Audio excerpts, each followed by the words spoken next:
Okay. बच्चों, आप देख रहे हैं एमजेड क्लासेस और आज का हमारा विषय है इतिहास यानी हिस्ट्री।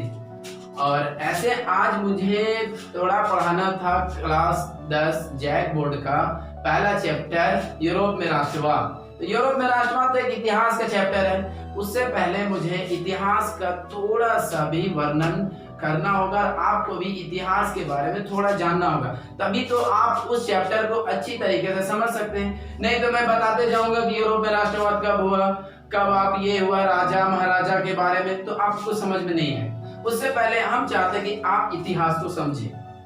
तो ये अंग्रेजी में हिस्ट्री है, हिंदी में इतिहास है।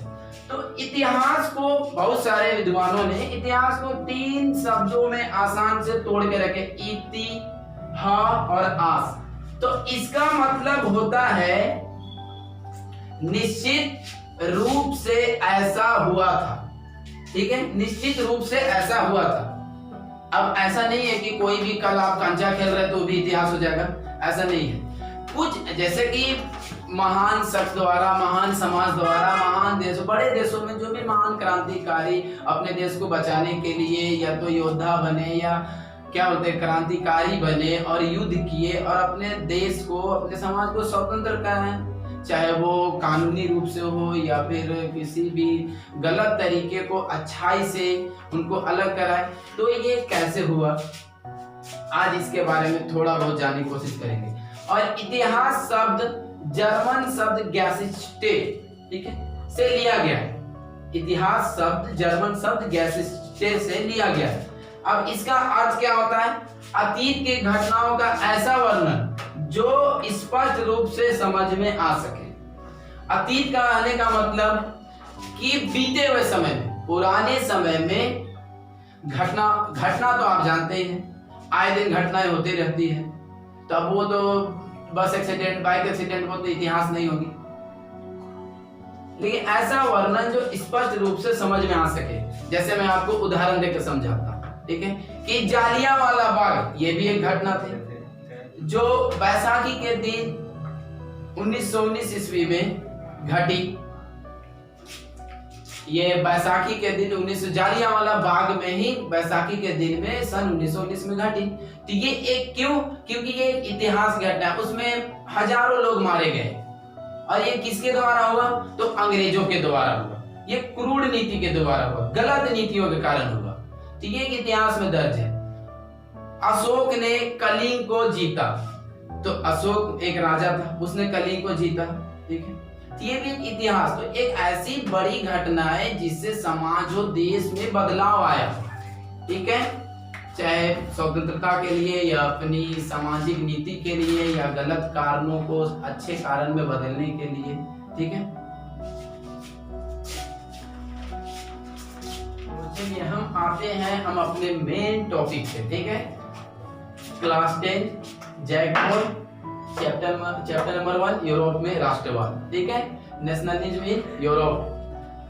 अब पूरा राष्ट्रवाद चैप्टर पढ़ने के लिए, यूरोप में जो भी राष्ट्रवाद हुआ उसको पढ़ने के लिए क्या करेंगे, हम मेन टॉपिक के बारे में डील करेंगे, ठीक है।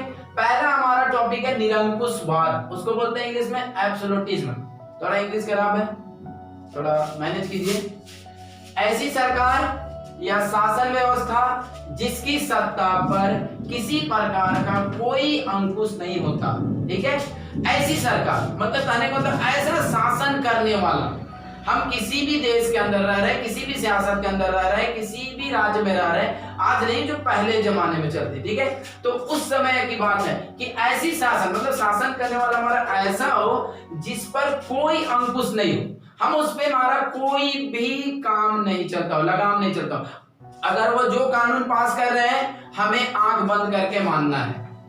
अगर हमें धार्मिक रूप से, सामाजिक रूप से जो भी काम करने को कहा गया हमें मानना है। अगर हमें कहा गया कि हमें इतना लगाम देना है तो देना है, इसके लिए हम अपनी तरफ से कुछ भी नहीं कर सकते हैं। तो ऐसी सरकार जिस पर कोई अंकुश नहीं, तो अंकुश का मतलब लगाम नहीं होता। इतिहास में ऐसी राजशाही सरकारों को निरंकुश सरकार कहा जाता है। अब निरंकुश सरकार तो लोकतंत्र वाला हो नहीं सकता है, क्योंकि लोकतंत्र बोलते हैं डेमोक्रेटिक को, और डेमोक्रेटिक में तो निरंकुश हो नहीं सकता है, क्योंकि लोकतंत्र में सरकार चुनने का श्रेय जनता को जाता है और जनता ही शासन को चुनते हैं शासक। लेकिन यह निरंकुशवाद का अगर जिस भी अगर क्वेश्चन में निरंकुशवाद का अगर शब्द आए तो आप आंख बंद करके समझ जाइए कि वो राजशाही सरकार होगी, राजघराने वाली सरकार होगी। और हम लोग इतिहास में बहुत सारे राजाओं के बारे में पढ़ा है कि वो कितने केंद्रीकृत रहते थे, अब उनकी सारी शक्तियां केंद्रीकृत। अब लोकतंत्र में तो ऐसा होता नहीं है, कुछ शक्तियां शासक के पास होती है, कुछ शक्तियां जनता के पास होती है। जैसे अगर कोई भी शासन, कोई भी सरकार काम नहीं करती है तो हम 5 साल के बाद उसे अपना मताधिकार का प्रयोग करके वोट देकर हम शासन को बदल सकते हैं। लेकिन राजशाही सरकारों में ऐसा नहीं होता है। अगर दादा राजा था तो दादा का बेटा राजा, फिर उसका बेटा राजा, मतलब हमें ना चाहते हुए भी उनकी राजशाही सरकारों को झेलना पड़ता था। अब देखिए कि जो अत्यंत केंद्रीकृत सैन्य बल पर आधारित और दमनकारी सरकारें होती थी, जो अत्यंत केंद्रीकृत, सारा शक्ति, सारा पावर केंद्रीकृत, ना तो आम जनता को कोई चीज मिलता था शक्ति में, ना तो वहां पे सैन्य, राजा कहे तो हमें करना है, राजा ना कहे तो नहीं करना है। सैन्य बल सारा, अगर हम उसके खिलाफ जाते हैं तो सैन्य बल के मतलब सैन्य बल भेज के हमें गिरफ्तार करा सकते हैं और कारागार में डाल सकते हैं। और वैसी लगान जितना देना है, टैक्स उसी को बोलते हैं कि टैक्स बढ़ा देते हैं, ना चाहते हुए उनको टैक्स को पेड करना पड़ता था। अब दमनकारी, अगर हम स्वतंत्रता के लिए कुछ विचार भी अगर अपने माहौल समाज में लाते हैं, अगर ये बात राजा तक पहुंच जाती थी तो वो सैन्य बल से या ताकत, उसी को बोलिए ताकत, शक्ति के बल पर वो उस आवाज को दबा देते थे।